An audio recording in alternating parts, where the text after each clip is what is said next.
Merci de prendre le rendez-vous de l'actualité sur Speedline TV. Mesdames et messieurs, bonsoir et bienvenue dans ce journal.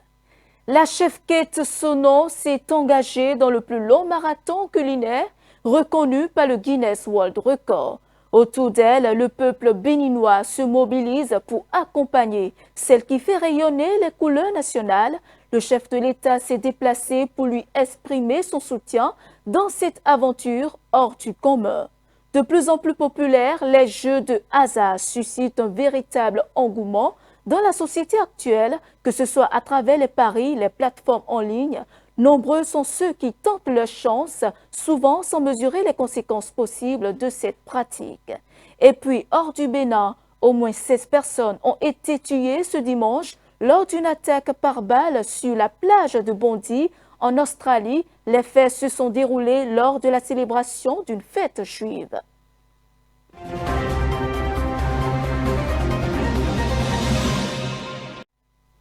Mais avant de développer ces titres, nous ouvrons cette édition par cette actualité. Chabi Yahi, secrétaire aux relations extérieures du Parti Les Démocrates, a été arrêté ce dimanche 14 décembre à son domicile à Cotonou. L'information a été confirmée par des sources proches du parti sans que les autorités n'aient pour l'instant communiqué officiellement sur les motifs de cette interpellation. Fils de l'ancien chef de l'État, Boni Yahi, Chabi Yahi a été conduit par les forces de sécurité vers une destination qui n'a pas été précisée.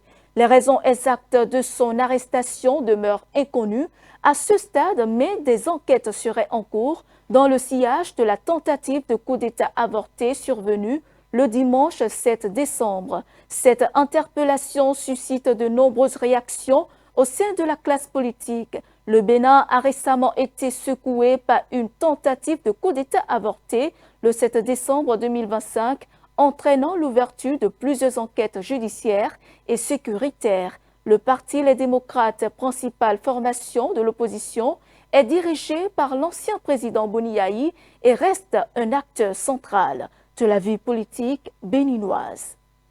À l'issue de 2 jours d'audience plénière, la Cour constitutionnelle a rendu sa décision sur la révision de la Constitution du Bénin.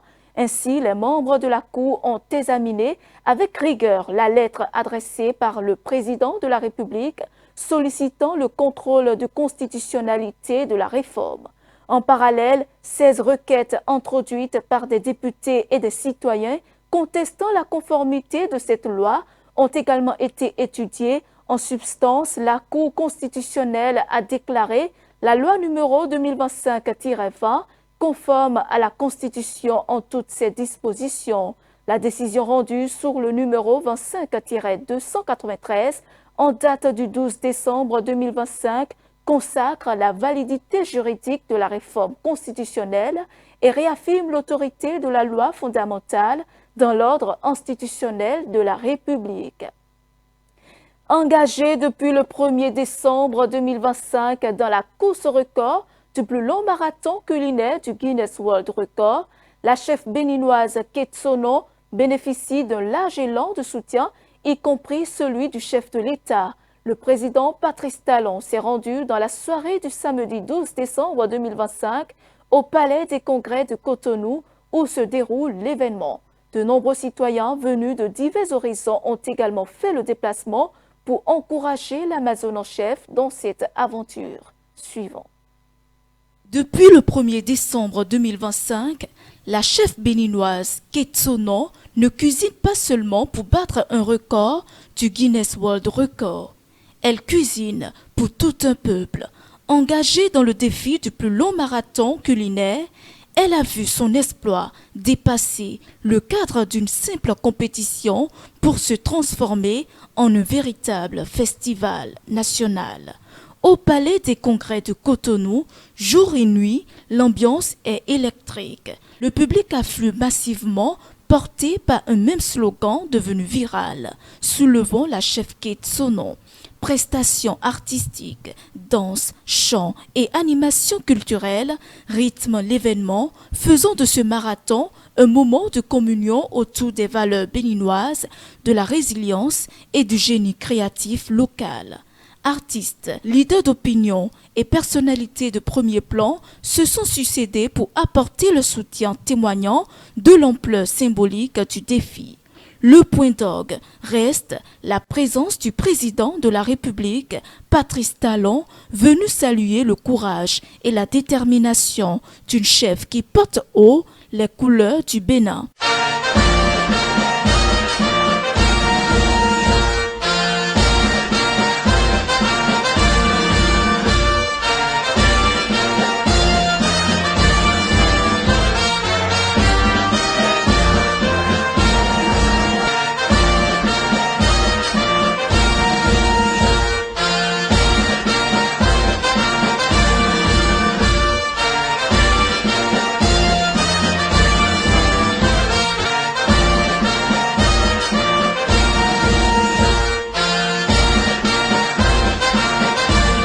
Au-delà du Guinness Record, Ketsono est en train d'écrire une page d'histoire, celle d'un Bénin uni, célébrant sa culture, sa gastronomie et son excellence sur la scène mondiale. Tournons-nous vers un sujet d'une toute autre nature. L'engouement pour les jeux de hasard ne cesse de croître, en particulier chez les jeunes. Loterie, paris sportifs, jeux en ligne, ces pratiques attirent de plus en plus d'adeptes séduits par le rêve de gains faciles. Mais derrière cette passion se cachent parfois des risques importants. Addiction, endettement et désillusion, suivant le reportage. Les jeux de hasard ont conquis le continent africain. Ils sont en plein essor dans les villes de l'Afrique de l'Ouest. Paris sportifs, machines à sous, loto-fortune sont entre autres des jeux que pratiquent certaines personnes. Une activité de divertissement qui constitue un moyen de se faire de l'argent. Motivé par la culture du risque et du gain facile, c'est devenu une addiction pour les joueurs. Aujourd'hui, on ne gagne pas beaucoup, mais le peu qu'on gagne, c'est ça qu'on amène vers ce genre de jeux, les easy-bets, les lotos, ça et autres là. Ça fait qu'on laisse ça faire. Si tu as des familles, tu laisses ta famille dans l'abandon, bien tu laisses ta famille dans la famine chronique.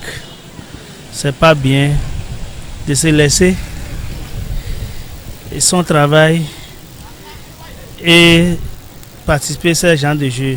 Donc si tu arrives à se donner ce genre de jeu, il faut savoir que bientôt tu vas commencer par penser à autre chose, et qu'il y a une école parallèle. C'est pas bien. Bon, quand je dis en dehors de chômage, il n'y a pas d'autre chose, mais même les fonctionnaires aussi jouent le jeu de hasard. Par exemple, les hommes en uniforme, quand je les vois jouer le jeu de hasard, je me demande si je suis encore béninois.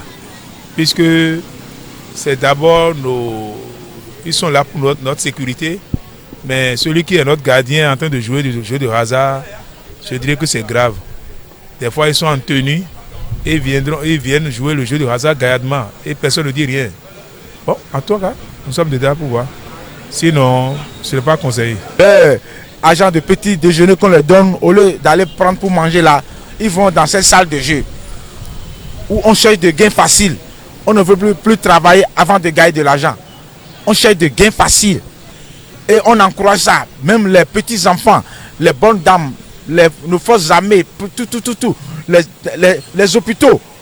Tout le monde joue. Puisque quand tu es à l'aise, quelqu'un qui est à l'aise, est-ce qu'il a besoin de jouer au jeu de hasard? Quelqu'un qui a de quoi manger, est-ce qu'il a besoin de jouer au jeu de hasard? Non. Mais c'est le chômage. Puisque tu n'as pas les moyens pour s'en sortir. Mais quand tu trouves 100 francs ou 200 francs, on essaie de mettre là pour espérer quelque chose. Mais ce n'est pas conseillé. On vend ses habits, ses chaussures, ces propriétés de la maison, la télévision, on va vendre ça à cause de jeux pour aller jouer. C'est comme la cigarette où certains, s'ils ne fument pas par jour, là, ils ne sont plus là. C'est comme ça. La chose est ancrée dans le sang. Aujourd'hui, s'ils ne jouent pas là, ils ne sont. J'ai invité les amis à cesser, mais ils n'ont pas pu. Ils n'ont pas pu. Surtout quand s'ils entendent que l'un de leurs camarades a pu gagner quelque chose là, c'est fini. Ils mettent pied et dedans.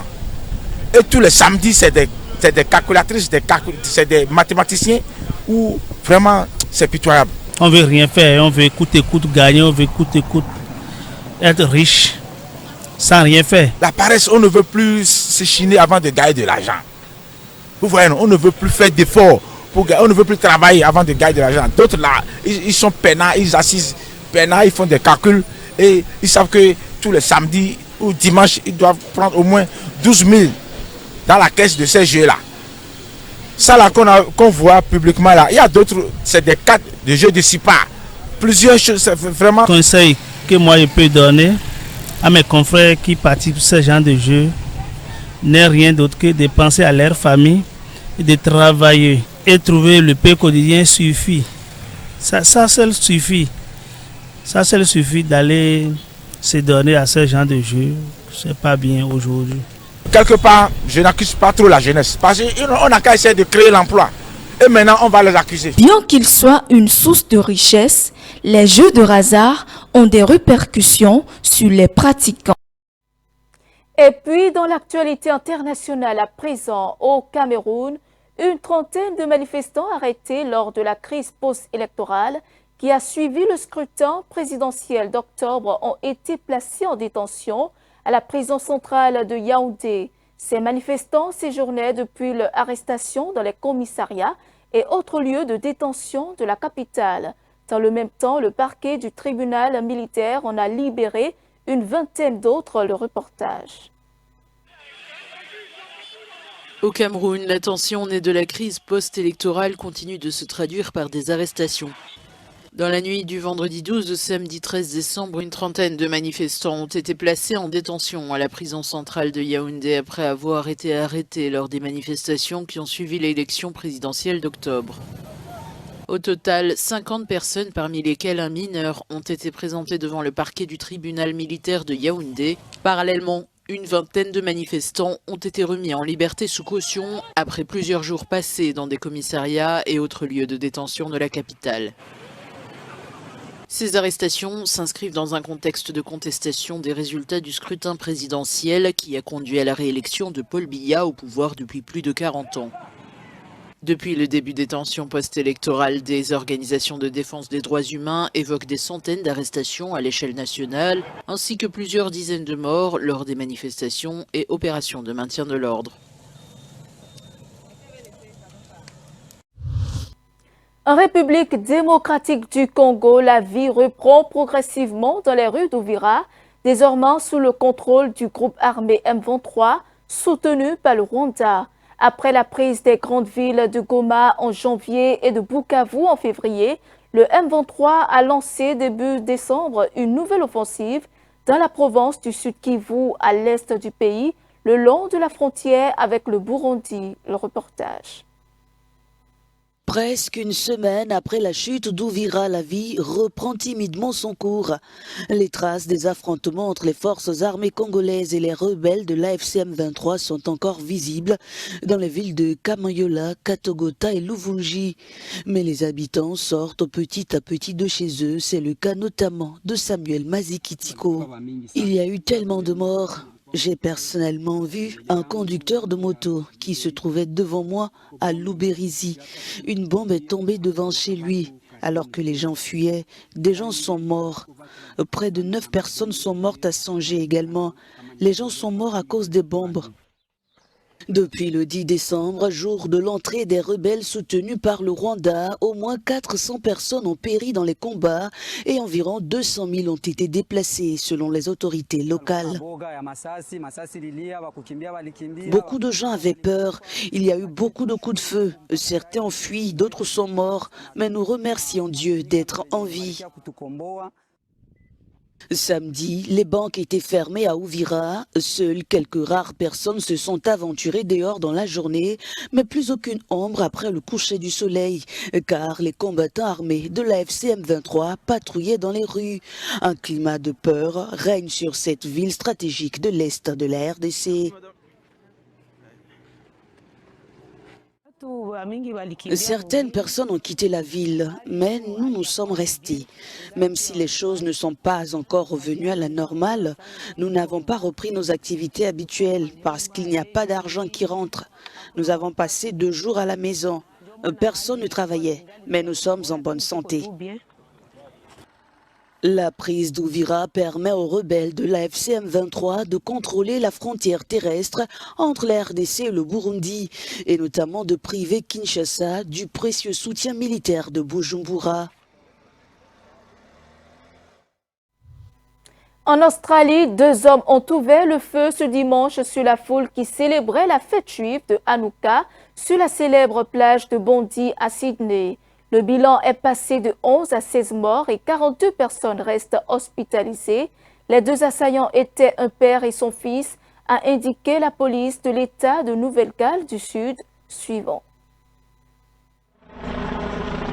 En Australie, 12 personnes ont été tuées et plusieurs autres blessées lors d'une fusillade survenue ce dimanche sur la plage de Bondi à Sydney, durant une célébration de Hanouka. Parmi les morts figure un des assaillants, tandis qu'un second suspect se trouve dans un état critique. Un engin explosif improvisé a été retrouvé sur les lieux mais n'a pas explosé. Les forces de l'ordre maintiennent une présence active sur le site. Il est encore trop tôt pour identifier un commanditaire de cette attaque. Cependant, selon les autorités, le fait que la cible ait été une fête juive laisse peu de doute quant au caractère antisémite de l'attaque. Le Premier ministre australien Anthony Albanese a qualifié l'attaque de maléfique, antisémite et terroriste. Il a également salué le travail des services d'urgence.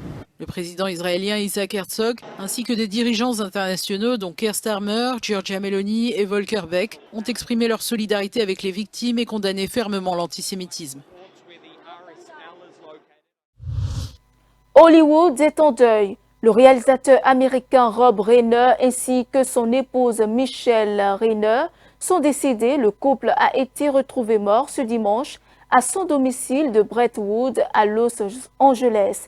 Dépêché sur place dans l'après-midi à la suite d'un appel d'urgence de la police de Los Angeles a qualifié les décès d'homicide. C'est après moi. Le monde du cinéma sous le choc aux États-Unis après la découverte dimanche du corps sans vie du réalisateur Rob Reiner et de son épouse Michelle Singer dans leur maison du quartier de Brentwood à Los Angeles en Californie. Le réalisateur avait 78 ans, son épouse 68. Une enquête pour homicide apparent a été ouverte alors que des médias américains soulignent que le couple serait mort des suites de coups de couteau. Un meurtre présumé dans les mobiles reste inconnu et aucun suspect n'a encore été interpellé. Rob Reiner est le réalisateur de Quand Harry rencontre Sally ou encore Stand By Me. Il a embrassé la carrière de réalisateur en 1984 après celle d'acteur, débuté en 1970. Son film Des hommes d'honneur avait été nommé aux Oscars en 1993. Reiner a réalisé au total 23 longs métrages. Des hommages pleuvent depuis sa disparition.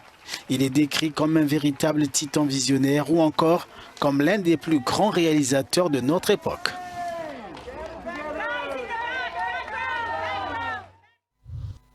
Et ce sera tout pour ce journal. Merci de nous avoir suivis. Suivez-nous en continu sur speedlinetv.bj/live et sur nos différents canaux digitaux Facebook, YouTube et TikTok.